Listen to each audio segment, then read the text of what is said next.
Everyone, अस्सलाम वालेकुम। This is Sana. कैसे हैं आप सब? Hope you are all doing great. Welcome back to my channel.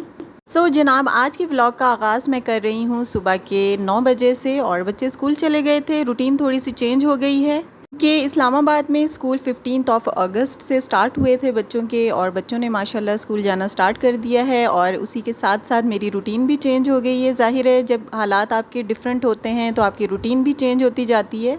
छुट्टियों में तो लेट सोना और लेट जागना, और जब से स्कूल स्टार्ट हुए हैं तो जल्दी उठना होता है और सोना भी जल्दी होता है। इसी तरह काम भी जल्दी जल्दी ख़त्म करने होते हैं, बच्चों को भी देखना होता है, लंच बॉक्सेस वगैरह प्रिपेयर करना, इनके यूनिफॉर्म धोना, इनको होमवर्क करवाना, और ये सब चीज़ें साथ साथ चलती हैं।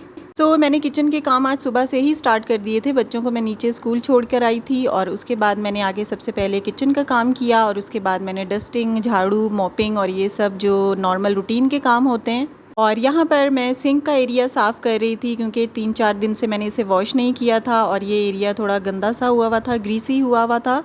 तो सबसे पहले मैंने एज़ यूजुअल किचन को ही साफ़ किया था और यहाँ पर किचन का एरिया ये वाला साफ़ हो गया था।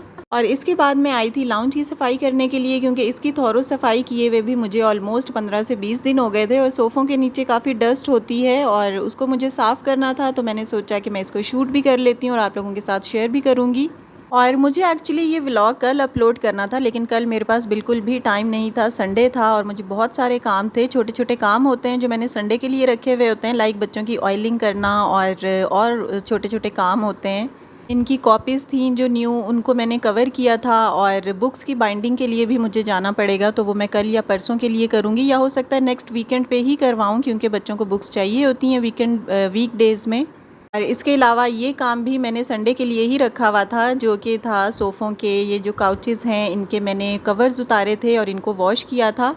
लास्ट व्लॉग में भी मैंने आपसे कहा था कि हम लेडीज़ जो हैं, जो भी हाउस मेकर्स हैं, हमारे जो टाइम हमें थोड़ा सा मिलता है उसमें हम कोई नया काम निकाल लेते हैं कि अब ये वाला काम किया जाए। तो संडे को मैंने भी ये नया काम निकाल लिया था। काउचेज़ गंदे हुए हुए थे, तो इसलिए इनके कवर्स मैंने वॉश करने के लिए उतार लिए थे, और उसके बाद मैंने सोचा कि लाउंज की जो थोरो सफाई है वो भी कर ली जाए। और यहाँ पर डस्टिंग मैं कर रही थी, और काउच के कवर्स उतारना काफ़ी मुश्किल होता है क्योंकि सोफ़े हैवी होते हैं, तो 2 बंदे चाहिए, तो मैंने आयशा की हेल्प ले ली थी। फिर हमने मिलकर कवर उतारे और डस्टिंग भी की। पहले तो यहाँ पर इतना कोई ख़ास डस्टिंग का मसला नहीं होता था, लेकिन अब कुछ मंथ से इतनी ज़्यादा डस्टिंग होती है कि दिन में 2 दफ़ा भी डस्टिंग करें तो नेक्स्ट डे वहाँ पर फिर भी डस्ट होती है। तो आई डोंट नो वाई, लेकिन यहाँ पर मेरे ख्याल से एक जगह पे कंस्ट्रक्शन भी हो रही है, उसकी वजह से डस्ट बहुत ज़्यादा हो जाती है। और आजकल तो गर्मी इस कदर ज़्यादा है कि किचन के काम सबसे ज़्यादा मुश्किल लग रहे होते हैं, और बाकी काम झाड़ू पोछा ये सब आसान लग रहे होते हैं एज़ कम्पेयर टू किचन के काम। हब्स का मौसम ही कुछ ऐसा होता है कि बस किचन में खड़े होने का दिल नहीं करता, क्योंकि पसीना इस कदर ज़्यादा आता है ह्यूमिडिटी की वजह से। तो बाकी काम करना आसान लग रहे होते हैं और किचन के काम ही मुश्किल होते हैं, और ज़्यादा टाइम भी किचन के कामों में ही लगता है। तो खैर जी, यहाँ पर मेरे किचन के काम अभी स्टार्ट नहीं हुए थे क्योंकि मैं लाउंज की प्रॉपर सफाई कर रही थी, थोरो सफाई कर रही थी। 15 से 20 दिन के बाद मैंने ये सफाई की है। और जब हम थोड़ा सा काम स्टार्ट करते हैं तो वो करते करते, होते होते, ड्रैग करते करते हम उसे प्रोलॉन्ग करते जाते हैं और सारा काम ही उसकी लपेट में आ जाता है। तो जनाब, डस्टिंग मेरी ऑलमोस्ट हो चुकी थी, और यहाँ पर जो मैंने ये डेकोरेशंस खुद से बनाई हुई हैं, मैंने आप लोगों के साथ शायद पहले भी शेयर किया था एक दफ़ा, तो इनको भी मैंने डस्टिंग की थी। और ये लाइट्स मैंने इस पे लगाई हैं, देखिए कितनी ब्यूटीफुल सी लग रही हैं। और ये नो कॉस्ट मेरा शेल्फ्स बने हैं, बहुत प्यारे लगते हैं ये ओरिजिनली। इसके ऊपर मेरे पास रखने के लिए कुछ भी नहीं था, कोई डेकोरेशन पीसेस नहीं थे, छोटे छोटे से मुझे चाहिए थे, तो मैंने ये बच्चों के खिलौनों में से चीज़ें रख दी हैं। और बाकी के अंदर मैंने एक ग्लास के अंदर छोटे छोटे बीड्स थे, उनको भर के रख दिया था, और फिर मैंने उसके ऊपर लाइट्स लगा ली थी। तो ये बहुत खूबसूरत लगता है जब लाइट ऑफ होती है।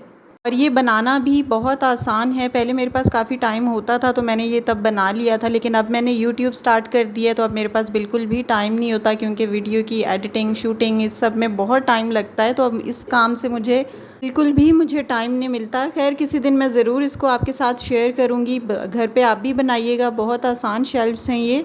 तो जनाब, अब आते हैं किचन के कामों में, जो कि गर्मी में होने वाला है। तो यहाँ पर मैं अरवी का सालन बना रही हूँ। आजकल मौसम है अरवी का, और बहुत ज़बरदस्त सी फ्रेश अरवी आई हुई है। और इसका सालन बहुत मज़ेदार बनता है। अगर आप मसाले वाला चाहते हैं तो वो भी बना सकते हैं, अदरवाइज़ जो ड्राई फॉर्म में होता है वो भी बहुत मज़े का लगता है। इसके लिए मैंने प्याज को सिर्फ ट्रांसपेरेंट सा किया है, हल्का सा सौते करने के बाद लहसुन और अदरक का पेस्ट डाल दिया था। और यहाँ पर मैं आपको अरवी दिखा रही हूँ। इसको काटने के बाद मेरी स्किन पे बहुत ज़्यादा एलर्जी हो जाती है। मेरी स्किन इसकी वजह से रेड हो जाती है और पता नहीं सबकी होती होगी, लेकिन मेरी बस ये आधा किलो की सब्ज़ी थी, इसके बावजूद मेरी स्किन बहुत डेलिकेट सी है, तो मुझे एलर्जी हो गई थी, रेडनेस हो गई थी। इसका बड़ा आसान सा हल ये है कि ऑयल लेकर आप इसको हल्का सा हाथों पे मसाज कर लें, तो आपकी जो एलर्जी है, जो इचिंग हो रही है, वो बिल्कुल एकदम ठीक हो जाती है। जनाब, यहाँ पर मसाला भुन चुका था और उसके बाद मैंने इस तरह से कटी हुई अरवी इसमें डाल दी थी। कुछ लोग अरवी गोश्त भी बनाते हैं, लेकिन हम लोग बस सिंपली इसी तरह से बनाते हैं, तो ये भी बहुत ज़बरदस्त लगता है। बल्कि कुछ लोग तो अरवी गोश्त के अलावा अरवी और बैंगन का जो है वो कॉम्बो इस तरह भी बनाते हैं उसको, वो भी बहुत ज़बरदस्त लगता है। लेकिन मैं बस इसे सिंपली तरीके से ही बनाती हूँ। इसमें मैंने पानी ऐड कर लिया है, थोड़ी सी ये जब गल जाएगी तो मैं इसमें थोड़ा सा मसाला छोड़ दूँगी। इसको मैंने हल्की आंच पे रख दिया था ताकि अरवी मेरी सॉफ़्ट हो जाए। और यहाँ पर मेरे काम हो चुके थे, आटा भी गूंद लिया था, बस रोटियाँ बनानी हैं। और उसके बाद जो एंड पे काम होता है, शेल्फ्स की सफाई करना, काउंटर्स को क्लीन करना आफ्टर एवरी कुकिंग, क्योंकि काउंटर्स की सफाई तो बिफ़ोर कुकिंग भी होती है और आफ्टर कुकिंग भी होती है, तो इसलिए हमारा ज़्यादातर टाइम किचन में ही स्पेंड होता है।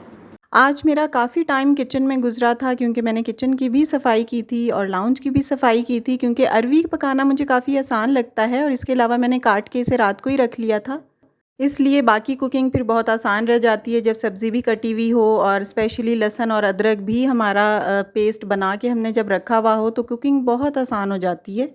तो मैंने साथ साथ खाना रखा हुआ था बनने के लिए और उसके साथ साथ मैं ये चीज़ें साफ़ कर रही थी। ओवन को भी मैंने साफ़ किया, इसके अलावा गैस ओवन को भी साफ़ किया था। और यहाँ पर किचन का काम मेरा कंप्लीट हो गया था और अब स्टार्ट हुआ था मेरा लॉन्ड्री का काम। जो मैंने सोफ़ों के और कुशन्स के कवर उतारे थे उनको वॉश करना था, तो यहाँ पर मैंने मशीन में टाइमर लगा दिया था और कपड़े वॉश हो रहे थे।